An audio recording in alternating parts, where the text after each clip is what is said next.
une femme se découvre enceinte et au même moment, quand elle est hyper heureuse de cette nouvelle, elle perd l'amour de sa vie. C'est une situation terrible en fait, une très bonne nouvelle avec la pire des nouvelles. Vous savez, parfois quand on pense à un truc qui pourrait arriver, ça nous fait une petite frayeur et puis en fait on l'oublie vite parce que ça ne se passe pas. J'ai écrit ce livre comme ça. Midi 13h, le Book Club avec Philippe Robichon sur Beurre FM. Le Book Club de Beurre FM, c'est l'émission qui parle des livres avec ceux qui les écrivent à ceux qui les lisent. Bon dimanche à tous, émission en direct réalisée par Monde Marouf, l'ami de vos dimanches à la radio. Et aujourd'hui est un jour pas comme les autres, Monde, puisque c'est la fête des mères. Donc nous souhaitons une bonne fête à toutes les mamans. Profitez-en pour leur dire que vous les aimez.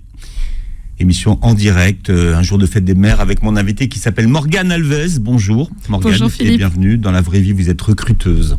Oui, tout à fait. Et vous êtes là pour parler de votre premier roman qui s'appelle Des ronds dans l'eau. Il est publié chez Flammarion, il ne s'est pas toujours appelé Des ronds dans l'eau. Avant, il y avait une histoire de volet vert. Que fait-il ? Que s'est-il passé ? Ce qui s'est passé, c'est que Flammarion a décidé de signer un contrat d'édition avec moi. Et donc, on a réfléchi à un nouveau titre, puisque derrière les volets verts, c'est vrai que c'était le premier titre quand je l'ai publié en auto-édition. Ce titre-là était un petit peu compliqué à retenir. À expliquer. J'aimais bien l'idée que justement, on se posait la question du titre. Mais c'est vrai qu'à retenir, on parlait de la maison aux volets verts, de la maison verte, des volets verts. Et puis il y a eu le film avec Gérard Depardieu l'été dernier, les volets verts. C'est pour ça. Donc voilà. On a mis de côté. Bon. Et puis on en a trouvé un autre. Maintenant, c'est Des ronds dans l'eau.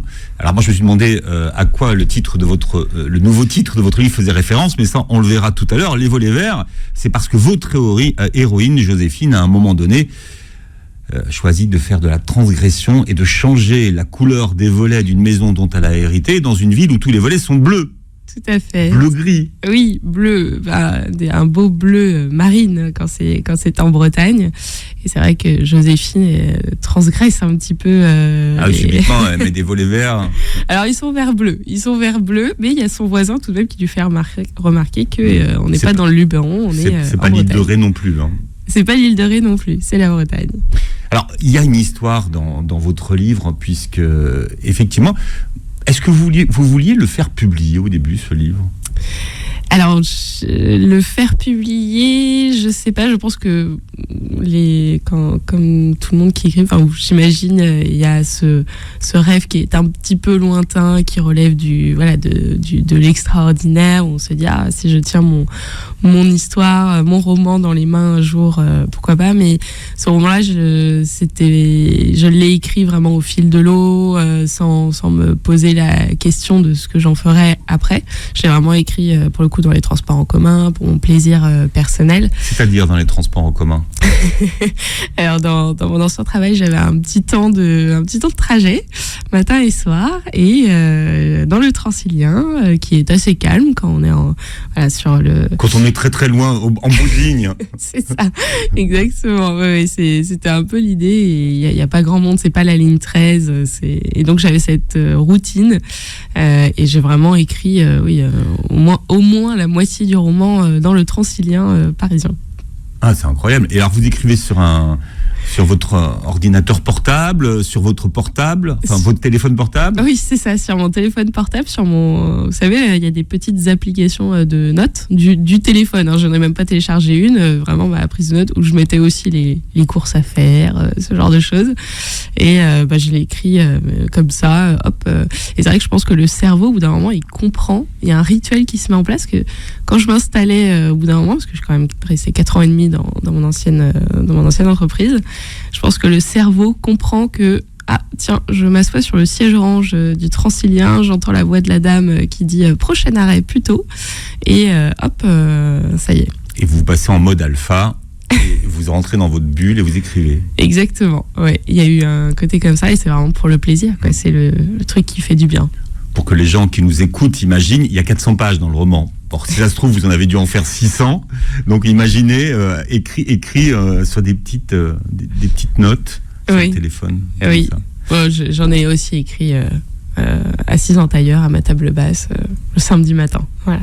Et ensuite, le sort décide de s'en mêler. Donc, ce roman terminé, vous le mettez en ligne sur... c'est une plateforme de lecture, c'est ça ? Alors, une plateforme d'auto-édition, vraiment davantage pour les auteurs, d'abord, puisque c'est une plateforme, donc c'est Librinova. Et sur Librinova, n'importe qui peut mettre son manuscrit et avoir des services, soit, alors moi j'ai fait vraiment le strict minimum, mais on peut donc l'auto-publier, donc en numérique. On peut choisir aussi de peut-être le passer en format papier, faire de la promo, être accompagné par l'équipe de Librinova qui est super au passage. Donc il y a plein de choses à faire, et ensuite... c'est gratuit ça ? Alors c'est pas gratuit. Non, c'est payant. C'est payant. D'accord. Moi, quand je l'ai mis, de mémoire, c'était une 50aine d'euros juste pour le mettre, c'est-à-dire le texte vraiment numérique. Et j'ai fait une petite couverture sur Canva. Do it yourself. Exactement. Et moi, je l'ai mis comme ça, en tout anonymat, sans le dire à personne. Alors évidemment, avec le recul, et parfois quand des personnes me demandent, ça, je pense que c'est la chose à ne pas faire quand on veut un peu que les gens lisent le roman qu'on veut auto-éditer. Moi, je l'ai pas fait parce que voilà, c'était un peu comme me dire, bah tiens, cette histoire-là, je l'ai terminée, je vais en faire quelque chose, hop, je la mets sur Librinova, comme si je l'avais stockée quelque part. Mais voilà, j'en ai pas parlé. Donc l'anti-conseil de la promotion perso, quoi. Voilà. Et donc il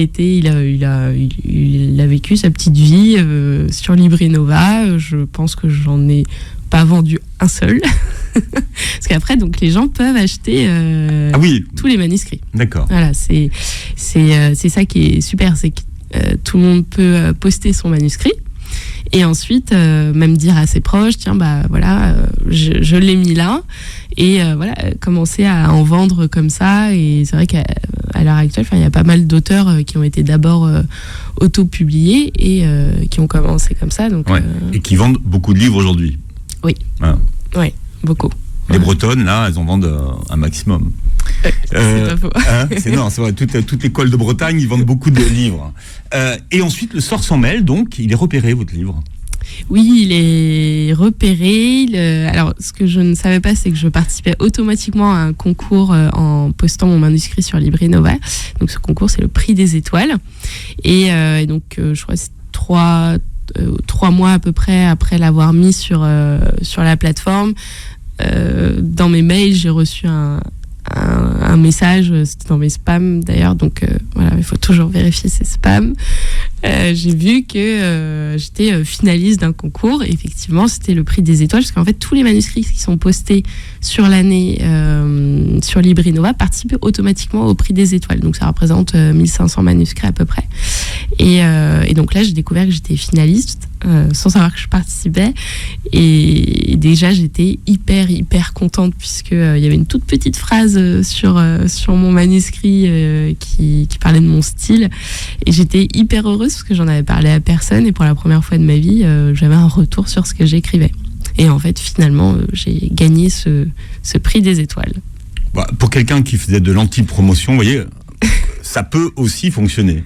Oui, et comme quoi il n'y a jamais rien à perdre. Il y a tout à gagner. Pour tous ceux qui nous écoutent et qui écrivent des livres et qui ne savent pas quoi en faire, voilà, ce que vous pouvez faire. Oui, tout à fait. Et après, vous avez été repéré par Flammarion. Voilà, c'est ça. Le premier prix, c'était un contrat d'agent littéraire avec l'agent de Librinova, qui connaît les maisons d'édition. Et donc, un mois après, je rencontrais mon éditrice, et 2 mois après, je signais mon contrat d'édition. Alors, quel âge avez-vous ? J'ai 31 ans. D'accord. Pourquoi avez-vous avoir choisi le deuil comme thématique de votre premier roman ? C'est tôt, quand même. Et j'ai envie de vous dire, c'était encore plus tôt quand j'ai eu l'idée, parce que j'ai eu cet embryon d'histoire, c'est le cas de le dire, j'ai eu en tête il y a longtemps, à l'adolescence. J'ai eu ce truc de, une femme se découvre enceinte et au même moment, quand elle est hyper heureuse de cette nouvelle, elle perd l'amour de sa vie.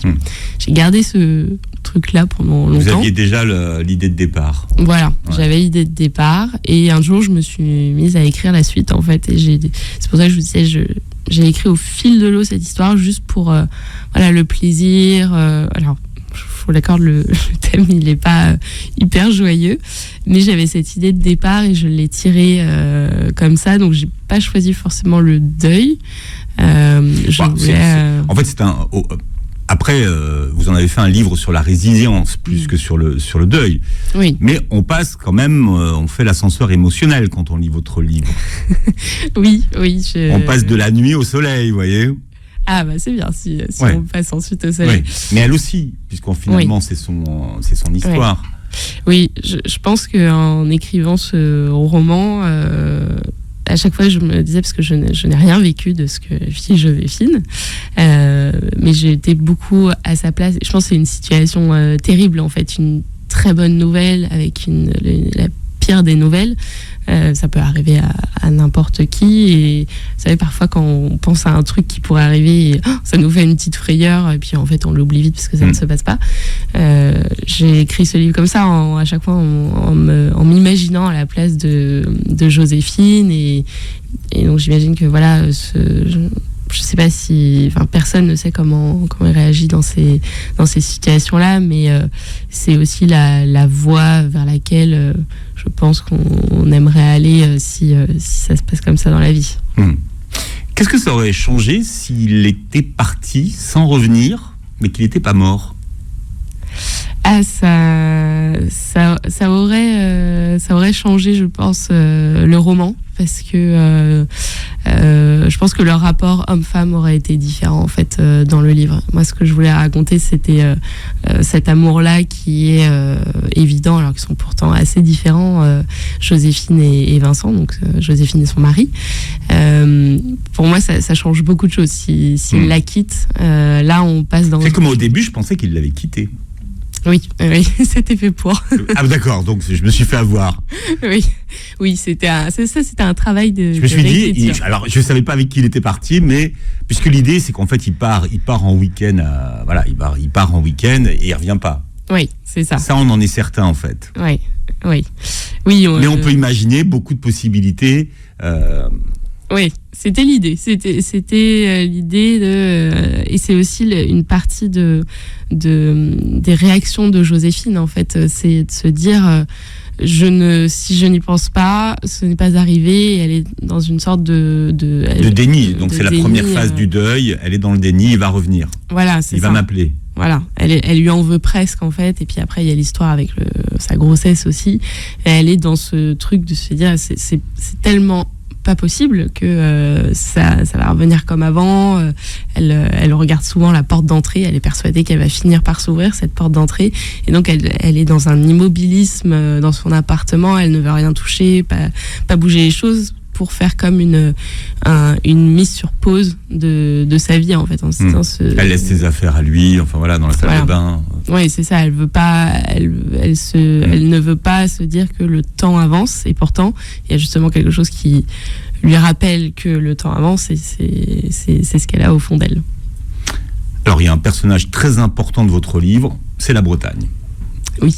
Avec un petit bourg de Bretagne qui s'appelle Locmariaquer. Locmariaquer, oui. Alors pourquoi la Bretagne ? Parce que je suis bretonne d'origine. Voilà, je suis une fausse parisienne. D'accord. Vous n'êtes pas une parisienne qui est partie en Bretagne. Vous êtes une bretonne l'inverse. Qui est venue à Paris. Voilà, c'est l'inverse. Donc, moi, j'ai des vraies racines en Bretagne, puisque toute ma famille est en Bretagne. Mais on a beaucoup été dans le golfe du Morbihan. Moi, j'ai fait toutes mes études soit à Rennes, soit dans les Côtes-d'Armor. Et mon arrière-grand-mère c'était une finistérienne, une vraie bigoudaine qui savait ni lire ni écrire et qui ne parlait que breton. On a ça remonte un petit peu mes racines bretonnes. Alors, vous faisiez des fest-noz oui. le week-end. C'est que quand on lit votre livre, on a des envies de Bretagne. Hein. Ah bah tant mieux. Énormément. Tant mieux, il faut pas trop le dire, mais c'est la plus belle région. Non, le golfe de Morbihan, vous dites que c'est la plus belle région du monde. Ah oui, Vincent lui dit, effectivement, quand Joséphine lui dit que c'est finalement beau la Bretagne, parce qu'elle n'est pas bretonne, elle est plutôt du sud. Et il lui dit, ah non, c'est pas la Bretagne, ici c'est le golfe du Morbihan. Et effectivement, c'est un lieu qui a marqué toute mon enfance. Et où on a fait beaucoup c'était l'endroit de mes souvenirs de vacances, c'est Locmariaquer.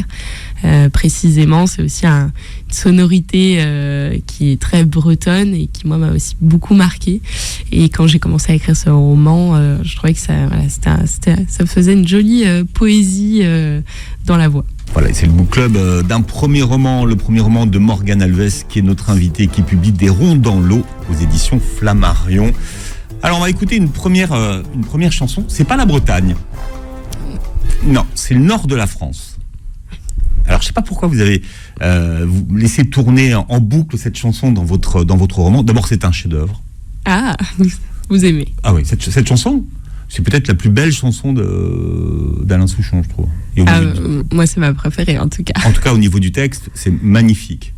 Oui. Bien. Et alors, ça se passe plutôt à la plage de Malo-Brédune. Oui. Vous connaissez ? Non, pas trop. Mais c'était Alain Souchon. On écoutait beaucoup dans la voiture quand on était petit avec mes parents. Et on écoutait énormément Alain Souchon ou même Laurent Voulzy quand on était en Bretagne, justement, et qu'on faisait la route entre Rennes et le golfe du Morbihan. Et ce son, cette voix, l'évocation de la plage, du vent, c'était vraiment quelque chose qui me rappelait mon enfance et en même temps que je trouvais assez adapté pour le rythme du roman. Et donc voilà, j'avais envie de parler de cette chanson. Bon, et c'est une des chansons qui tourne dans son lecteur CD de l'époque. Ça s'appelle Le Baiser. Alain Souchon, Le Baiser sur Beurre FM, magnifique chanson, ça fait plaisir de la partager avec vous. Un dimanche, on l'a dédié à toutes les mamans. Mon invité aujourd'hui s'appelle Morgane Alves et elle vient nous parler de son premier roman qui s'appelle Des ronds dans l'eau chez Flammarion. Ça fait plaisir de recevoir quelqu'un qui aime écrire et qui transpire l'écriture. Vous, c'est par tous les pores, l'écriture. Oui, c'est vrai, c'est la chose que j'aime faire vraiment. Enfin, c'est mon hobby. Plus que ça, c'est vraiment un plaisir. C'est quelque chose qui est essentiel et voilà, c'est comme d'autres feraient, je sais pas, de la natation, leur jogging matinal. C'est ce qui fait du bien. C'est le truc où, au bout d'un moment, on se dit je peux pas m'en passer. Et voilà, moi je fais ça depuis longtemps. C'est pas très original parce qu'il y a beaucoup de gens qui écrivent aussi, mais c'est vrai que j'ai jamais été à l'aise à l'oral quand j'étais petite, ado, voire même adulte, même si j'ai un métier où je parle. Et donc l'écriture, c'est la chose dans laquelle soit je me réfugie ou qui me fait du bien, ou voilà, c'est vraiment le truc vers lequel je vais sans me poser la question et qui me fait toujours du bien. On dit que ce qui ne peut pas se dire, l'indicible s'écrit. Votre héroïne, alors c'est plutôt une anti-héroïne d'ailleurs, Joséphine. Elle a une vie, elle dit banale. Alors je sais pas ce que c'est pour vous la banalité. Elle a 35 ans, elle est médecin à Paris. Mm-hmm. Voilà. Ouais. Milieu bourgeois, mais sans style de vie bourgeois. Mm-hmm. Mais quand même, l'argent n'est pas un problème dans ce milieu. C'est ça. Ça, c'était quand même important, parce que dans la façon qu'elle a d'aborder cette question de deuil, la question matérielle ne se pose pas. Oui, je pense qu'à ce moment-là, moi-même, j'étais pas capable peut-être d'explorer ce sujet-là, en plus du danger financier que représente la perte de ce qui fait la moitié du foyer. Et d'ailleurs, c'est ça qui est drôle, puisque il y a un moment donné où justement son mari, en fait, il a prévu un cas comme celui-ci. Il fait un testament alors qu'il est jeune, donc voilà, on voit qu'il y a une assurance vie, donc visiblement, il a pensé à tout. Voilà, il a a priori penser à tout, alors que dans la vie, en fait, il est justement, c'est la personne du couple qui est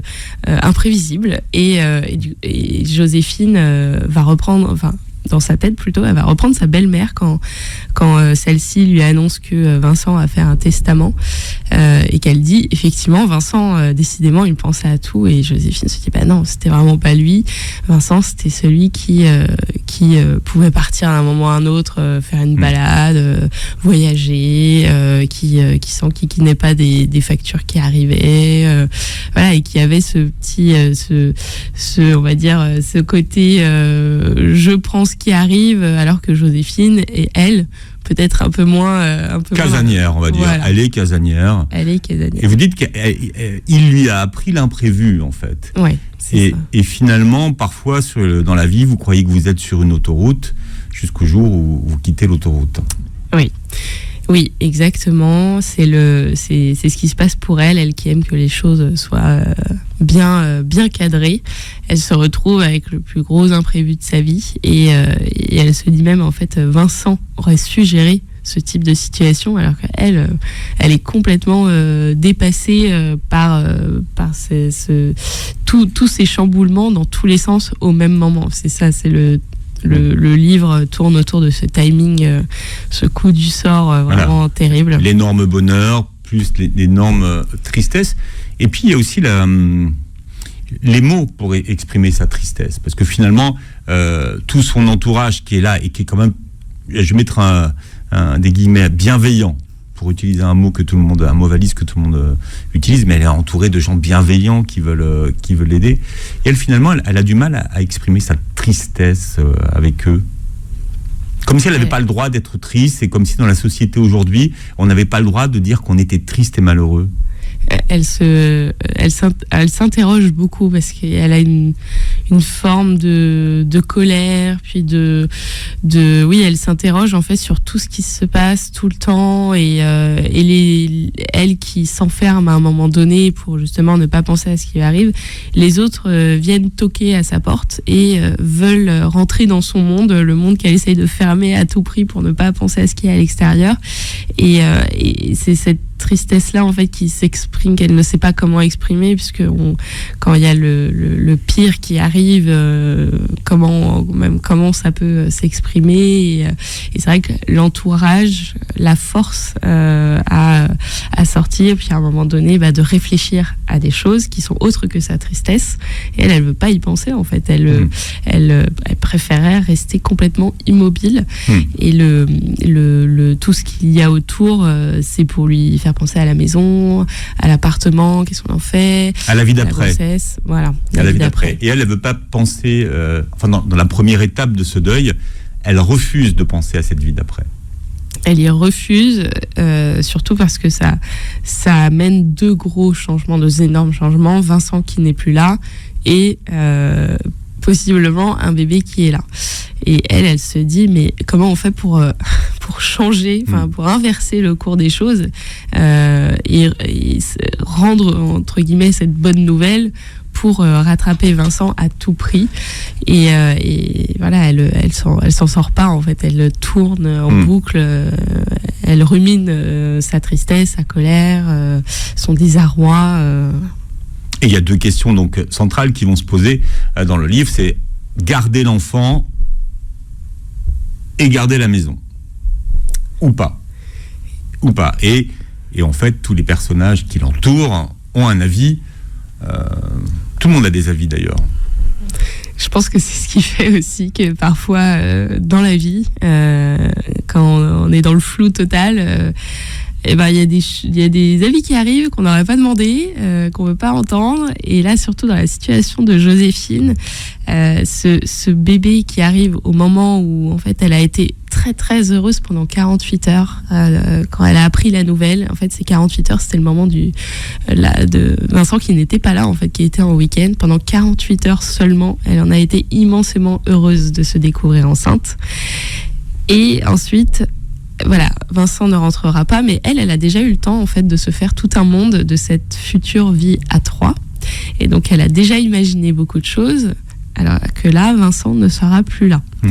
Et donc elle n'arrive pas en fait à décider de ce qu'elle veut faire de cette ancienne bonne nouvelle qui devient maintenant un fardeau. Qu'est-ce que j'en fais? Et là effectivement il y a tous les avis des proches. C'est vrai que quand on a 34 ans, il y a des proches qui vont lui dire que voilà, c'est peut-être sa dernière chance d'avoir un enfant, parce que le temps qu'elle retrouve quelqu'un, patati patata. Il y en a d'autres qui vont lui dire attends, être mère célibataire en deuil, enfin tu peux pas. Il y en a d'autres qui vont lui dire carrément non, il faut attendre de trouver vraiment le nouvel homme qui construira avec toi un foyer stable. Elle est face à tout ça, et puis il y a surtout les beaux-parents qui, eux, évidemment, Vincent, c'était leur fils unique. Donc quand ils apprennent qu'elle est enceinte, pour eux, justement, c'est ce que ils vont lui dire, c'est un lien qui n'est pas à refuser, et il la menace entre guillemets du regret qu'elle pourrait avoir si elle ne garde pas l'enfant. Donc elle est en fait, il n'y a qu'une chose pour elle qui compte, c'est sa tristesse immense à ce moment-là. Et qui l'envahit. Et elle va faire le choix de ne pas faire de choix. Tout à fait. Ça c'est fort. Ça. Elle fait pas de choix. Exactement. Et ça c'est dans le livre, mais elle fait pas de choix. Elle va dire finalement je vais pas faire de choix. Mais c'est vrai que quand vous êtes à distance d'une personne qui vient de vivre un grand malheur, vous êtes toujours un peu maladroit. C'est pas jamais ce que vous devez dire ou pas dire, alors que les personnes à ce moment-là, elles ont juste besoin d'être écoutées en fait et entendues. Et surtout, elles ne savent pas elles-mêmes ce qu'elles veulent. Elles ne savent pas ce qu'elles veulent entendre. Et c'est pour ça qu'en fait, tout ce qui arrive comme avis, comme conseil, même si c'est d'une bonne intention, moi je me suis mise à la place de Joséphine. En fait, il n'y a aucune bonne solution, parce que la seule solution qu'elle veut, c'est que Vincent revienne, ce qui n'arrivera plus jamais. Et c'est vrai que les proches deviennent un petit peu intrusifs à un moment donné. Et je ne sais moi-même pas comment je réagirais si ça m'arrivait, ou si ça arrivait justement à quelqu'un de proche. Et voilà, je me suis imaginée à la place de Joséphine. En fait, elle ne veut rien à part Vincent.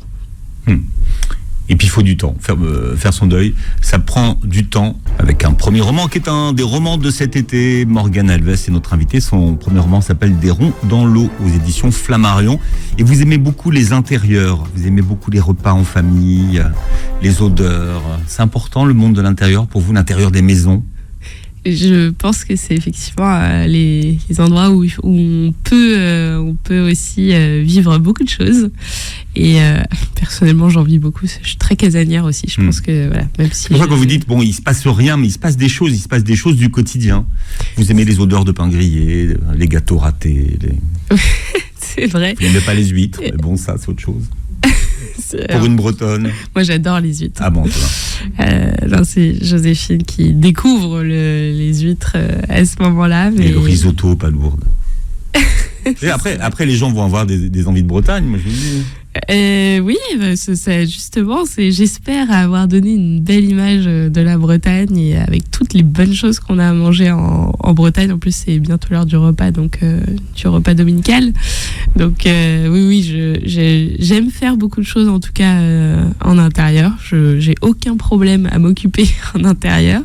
Et du coup, ça a aussi, dans le roman, cette idée de refuge quand même pour Joséphine, qui a besoin de se reconstruire une sorte de cocon finalement, puisqu'elle prend comme une agression au début les gens qui viennent toquer à la porte de son appartement dans lequel elle s'est enfermée à Paris suite au départ de Vincent. Et en Bretagne, c'est la même chose, elle essaye de recréer quelque chose de nouveau, mais elle doit en même temps faire avec l'absence de Vincent et avec la possibilité de quelqu'un de nouveau, c'est-à-dire un enfant. Et elle se réapproprie cette maison, hein. Elle se la réapproprie. Dans laquelle elle n'a aucun souvenir d'ailleurs avec Vincent.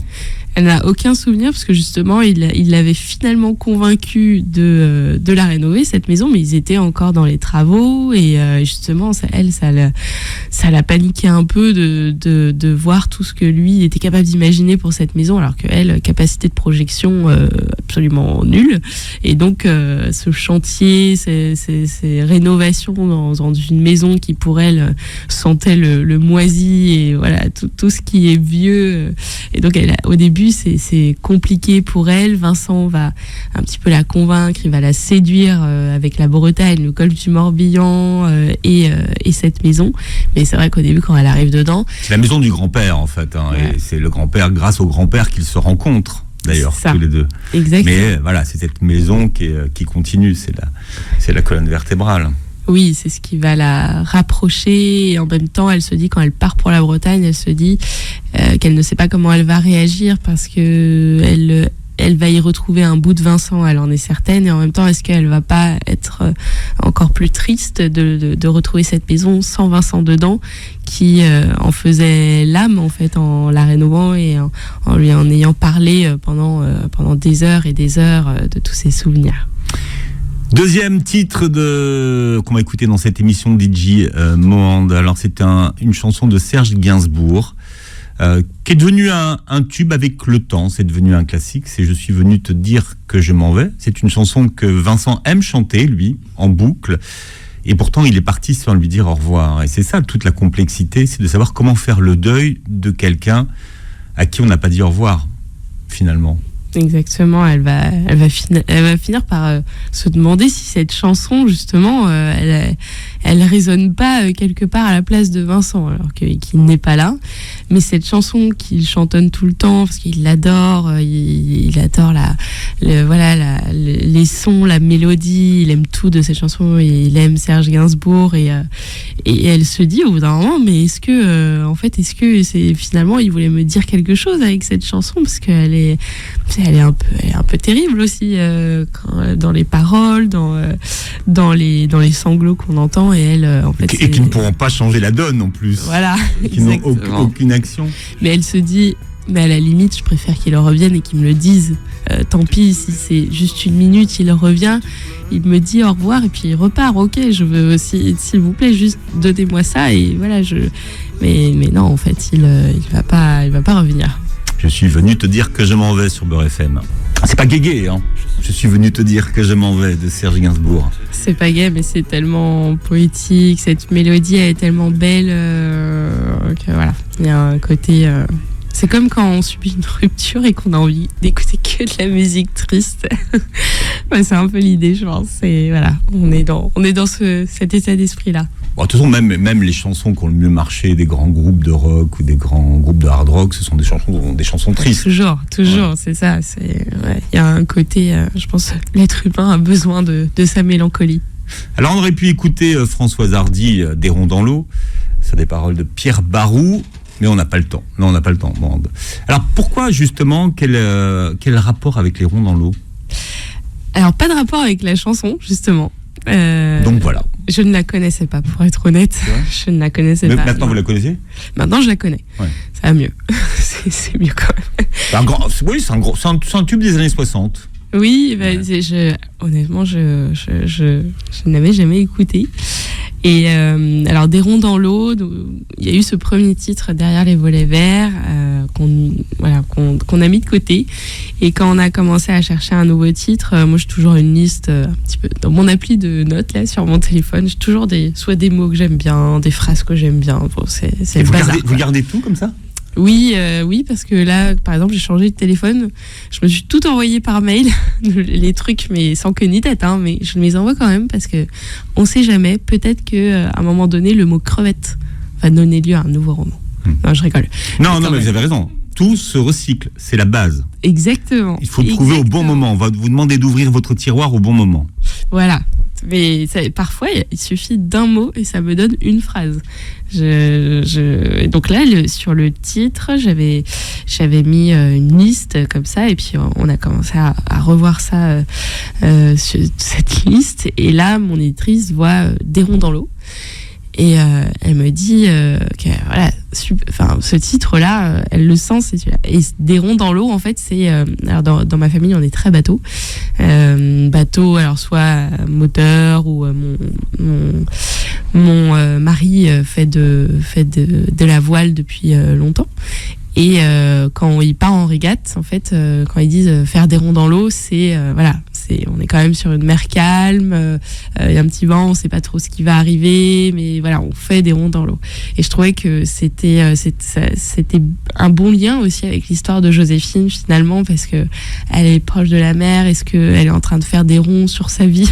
Bon, c'est peut-être une image un peu pas piquée des hannetons comme on dit, mais voilà, de faire des ronds dans l'eau, je trouvais ça assez poétique pour l'histoire de Joséphine. Et on apprend à tout âge de sa vie, on apprend tous les jours. C'est un roman sur l'apprentissage finalement. Où elle doit, où le personnage doit réapprendre et surtout désapprendre. Elle était organisée, elle était cadrée, parisienne, de 34 ans, médecin, voilà, avec ses amis, tout va bien, à l'aise, et puis là, elle doit en fait mettre de côté tout ce qu'elle a connu. Elle doit se forcer à découvrir autre chose, à appréhender un nouvel univers, et pour elle, c'est dur, et en même temps, elle réalise au fil du livre que c'est possible. Et que voilà, il n'y a pas d'âge pour apprendre, qu'on soit dans une situation difficile ou non, d'ailleurs. Il y a beaucoup de personnages dans votre livre. Il y a beaucoup de personnages que j'ai créés au fil de l'eau, parce que je me suis dit que voilà, j'avais pas envie de créer un livre par étapes. Qu'est-ce qui se passe après, qu'elle ait été un peu dans le déni. Je l'ai pas du tout visualisé comme ça. J'étais vraiment dans la spontanéité de l'écriture, juste parce que j'avais envie d'écrire. Et les personnages sont venus comme ça, en fonction. Alors ça peut être des scènes que je vois dans la rue et je me dis voilà, il faut qu'ils sont bien eux. Voilà, c'est exactement ça. C'est exactement ça. Et je pense que c'est important. Enfin, dans sa reconstruction, il y a la maison qui tient une place importante, et elle réalise aussi à un moment donné que elle peut pas faire toute seule. Et elle peut pas s'en sortir toute seule aussi. Voilà, elle peut pas s'en sortir toute seule. Elle finit par l'accepter, parce que justement, quand elle arrive en Bretagne, elle voudrait encore une fois fermer les volets, et il y avait un petit peu cette idée-là derrière le premier titre. Elle se dit tiens, si là je m'enfermais, hop, je suis partie et personne pourra venir me chercher. Premier roman de Morgane Alves, ça s'appelle Des ronds dans l'eau chez Flammarion, roman de l'été. Coup de maître pour un premier roman. Vous réécouterez l'émission en podcast sur beurrefm.net et sur toutes les plateformes qui accueillent les émissions de Beurre FM aujourd'hui. Vous verrez la vidéo sur la chaîne YouTube. Pour quelqu'un, dites donc, qui n'avait pas de facilité à l'oral. Vous êtes bien ? J'ai fait des progrès.